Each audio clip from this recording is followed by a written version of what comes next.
నడిపించడం అంటే ప్రజల సంక్షేమం, అభివృద్ధి మాత్రమే కాదు, ప్రజల మనోభావాలను కూడా గుర్తించాలి. అందుకే హిందువుల ఆరాధ్య దైవం శ్రీవారి పవిత్రతపై సీఎం చంద్రబాబు దృష్టి పెట్టారు. 7 కొండల పరిధిలో కమర్షియల్ నిర్మాణాలకు పర్మిషన్స్ లేవని చెప్పేశారు.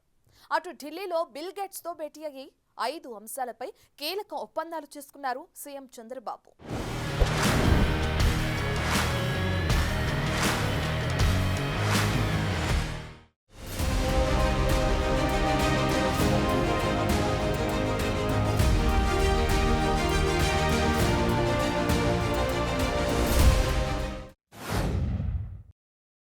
కేంద్రం నుంచి వీలైనంత సాయం పొందాలి. కేంద్ర ప్రభుత్వ పథకాలను ప్రాపర్గా వినియోగించుకోవాలి. ఇలా చేస్తే రాష్ట్రంలో ఆటోమేటిక్గా మౌలిక సదుపాయాలు మెరుగుపడతాయని చంద్రబాబు ఆలోచన. శనివారం ఆర్థిక శాఖపై నిర్వహించిన సమీక్షలో ఇదే విషయం స్పష్టం చేశారు సీఎం. ప్రస్తుత ఆర్థిక సంవత్సరం మరో వారంలో ముగుస్తున్నందున రాష్ట్ర ఆర్థిక పరిస్థితులను అడిగి తెలుసుకున్నారు. కేంద్రం నుంచి రావాల్సిన నిధులన్నింటినీ రాబట్టడానికి రాష్ట్ర ప్రభుత్వం తరపున అవసరమైన చర్యలు తీసుకోవాలని సూచించారు. కేంద్ర ప్రయోజిత పథకాలకు సంబంధించి సమగ్ర సమాచారం అందించి సకాలంలో నిధులు విడుదలయ్యేలా చూడాలని చెప్పారు. కేంద్ర పథకాలకు సంబంధించి 5 శాఖల నుంచి నిధులు రావాల్సి ఉందని అధికారులు తెలిపారు. కేంద్రంతో సంప్రదింపులు జరిపి ఆర్థిక సంవత్సరం ముగిసేలోపు ఆ నిధులు తేవాలని సీఎం వారిని ఆదేశించారు.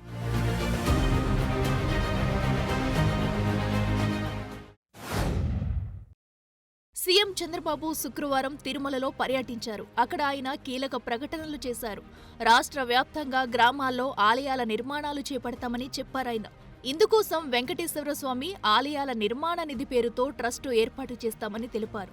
శ్రీవాణి ట్రస్ట్ నిధులతో పాటు భక్తులిచ్చే విరాళాలతో పగడ్బందీగా ఆలయాల నిర్మాణాలు జరుగుతాయని అన్నారు. వాటి నిర్వహణ బాధ్యతలు స్థానికులకే అప్పగిస్తామని తెలిపారు. రాష్ట్రంలోనే కాకుండా దేశంలో అన్ని రాష్ట్రాల రాజధానుల్లో శ్రీవారి ఆలయాలు కట్టడానికి సంకల్పించామని చెప్పారు. ముఖ్యమంత్రులందరికీ లేఖ రాస్తామని, వారు ముందుకొస్తే టీటీడీ ఆధ్వర్యంలో ఆలయాల నిర్మాణం చేపడతామని చెప్పారు.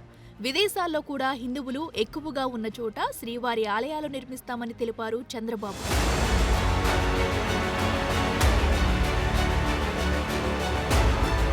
ఆలయాల నిర్మాణంతో పాటు తిరుమలలో శనివారం మరో కీలక ప్రకటన చేశారు సీఎం.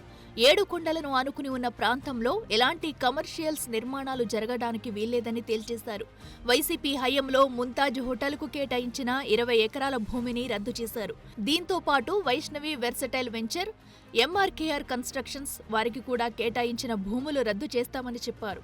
7 కొండలను ఆనుకుని ఉన్న ప్రాంతాన్ని అపవిత్రం చేయడానికి వీల్లేదని తేల్చేశారాయన. 7 కొండలు వెంకటేశ్వర స్వామివి అని మనం చెప్తా ఉంటే 7 కొండలు ఆనుకొని ముంతాజ్ హోటల్కి అప్పట్లో పర్మిషన్ ఇచ్చారు. అదే మరి అక్కడ ఇంకొక పక్కన కూడా ఏదైతే దేవలోకం ఈ రెంటికి పర్మిషన్ ఇచ్చే పరిస్థితికి వచ్చారు. ఏంటంటే ముంతాజ్ హోటల్ కూడా వాళ్ళు చెప్పి ముంతాజ్ హోటల్ మార్చి వేరు మార్చారు. అయినా కూడా నేను వారికి చెప్పింది ఇక్కడ మీకు ఇవ్వలేం. విష్ణవి వర్స్టైల్ వెంచర్స్ 10.32, ముంతాజ్ హోటల్స్ 20 ఎకరాలు, MRKR construction industries private limited 5 ఎకరాలు ఇచ్చారు. ఈ 35.32 క్యాన్సిల్ చేస్తున్నాం. ఇక్కడ ఎవ్వరు కూడా కమర్షియల్ చేయడానికి వీలు లేదు. మేము వెజిటేరియనే పెడతామని కూడా ముందుకు వచ్చారు. అయినా కూడా నేను చెప్పింది ఈ ప్రిమిసెస్లో మాత్రం ఎవ్వరూ ప్రైవేటు వ్యక్తులు ఉండడానికి వీలు లేదు. అవసరమైతే ఆల్టర్నేటివ్ ల్యాండ్ ఇస్తామని చెప్పాం. దాన్ని కూడా వాళ్ళు ఒప్పుకున్నారు. గురువారం సీఎం చంద్రబాబు ఎస్సీ వర్గీకరణపై అసెంబ్లీలో మాట్లాడారు. ఎన్నికల సమయంలో ఇచ్చిన మాట నిలబెట్టుకుంటున్నామని చెప్పారు సీఎం. 30 ఏళ్ల నిరీక్షణకు మంచి ముగింపు పలికామని తెలిపారు. వర్గీకరణపై ఎవరికి అపోహలు అక్కర్లేదని, ఎవరికీ నష్టం జరగదని చెప్పారు.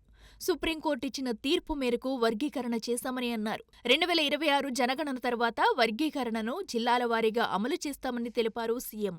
మొత్తం 59 కులాలను కమిషన్ 3 గ్రూపులుగా విభజించి రిజర్వేషన్లు సిఫారసు చేసిందని చెప్పారు చంద్రబాబు. మొదటి గ్రూపులో రెల్లి అనుబంధ ఉపకులాలకు 1%, రెండో గ్రూపులో మాదిగ అనుబంధ కులాలకు 6.5%, మూడో గ్రూపులో మాల అనుబంధ కులాలకు 7.5% చొప్పున రిజర్వేషన్లు ఇవ్వనున్నట్టు తెలిపారు. 59 కులాలున్నాయి.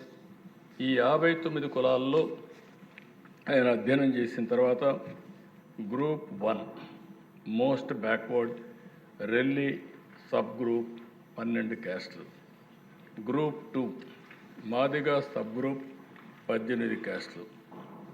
గ్రూప్ 3 రిలేటివ్లీ అక్కడ గ్రూప్ 1 మోస్ట్ బ్యాక్వర్డ్ అన్నారు అధ్యక్ష, గ్రూప్ 2 బ్యాక్వర్డ్ అన్నారు అధ్యక్ష, గ్రూప్ 3 రిలేటివ్లీ లెస్ బ్యాక్వర్డ్ అని చెప్పి పేరు పెట్టి మాలా సబ్ గ్రూప్ 29 కమ్యూనిటీస్ని కలిపి రిపోర్ట్ ఇచ్చారు అధ్యక్ష.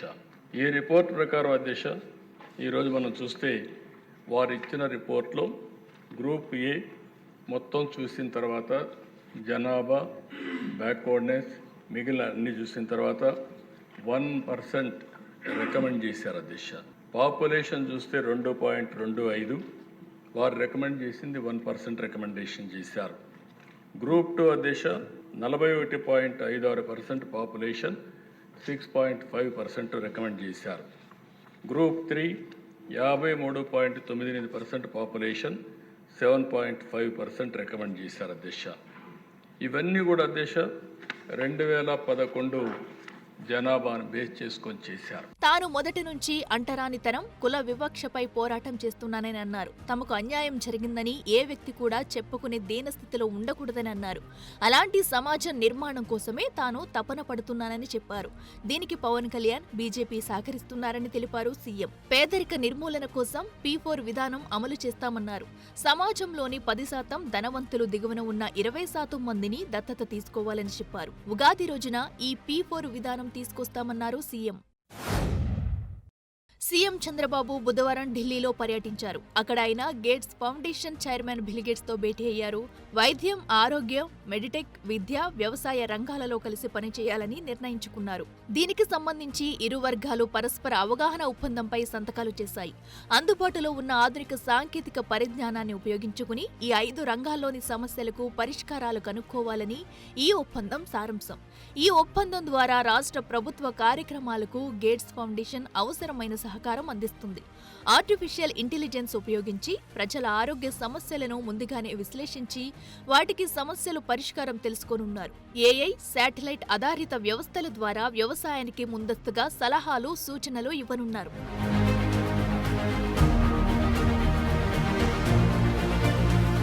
రాష్ట్ర పురోగతికి అవసరమైన సాంకేతిక పరిజ్ఞానాన్ని అందించడానికి ముందుకొచ్చిన గేట్స్ ఫౌండేషన్ కు సీఎం చంద్రబాబు ధన్యవాదాలు తెలిపారు. బిల్ గేట్స్ తో అద్భుతమైన సమావేశం జరిగిందని ఆయన అన్నారు. స్వర్ణాంధ్ర 2047 లక్ష్యాన్ని సాధించడానికి రాష్ట్ర ప్రభుత్వం సంపూర్ణంగా కట్టుబడి ఉందని అన్నారు. ప్రజలకు సాధికారత కల్పించి అనుకున్న లక్ష్యాన్ని సాధించడంలో ఈ భాగస్వామ్యం కీలక భూమిక పోషిస్తుందని చంద్రబాబు ఆశాభావం వ్యక్తం చేశారు. దీని ప్రయోజనాలు రాష్ట్రానికే కాకుండా దేశవ్యాప్తంగా విస్తరించేందుకు వీలుందన్నారు సీఎం. రాజధాని అమరావతిలో 40,316 కోట్ల రూపాయల పనులకు ప్రభుత్వం బుధవారం ఉత్తర్వులు జారీ చేసింది. ఇందులో E13 రోడ్డును చెన్నై కోల్కతా జాతీయ రహదారితో కనెక్ట్ చేయడానికి 834 కోట్ల ఖర్చు చేయనున్నారు. E15 రోడ్డును 307 కోట్లతో పాత జాతీయ రహదారితో అనుసంధానం చేయనున్నారు. ఇక వీటితో పాటు ప్రపంచ బ్యాంక్, ADB, హడ్కో నుంచి తీసుకుంటున్న నిధులతో 15,095 కోట్ల రూపాయలు 37 పనులకు ప్రభుత్వం అనుమతించింది. CRDA పిలిచిన టెండర్లు 22,607 కోట్లు విలువైన 22 పనులకు లెటర్ ఆఫ్ అవార్డు జారీ చేసేందుకు అనుమతిచ్చింది. 1,472 కోట్ల వ్యయంతో విద్యుత్ సరఫరా లైన్ల రీరూటింగ్ పనులు చేపట్టేందుకు అనుమతులు జారీ చేసింది.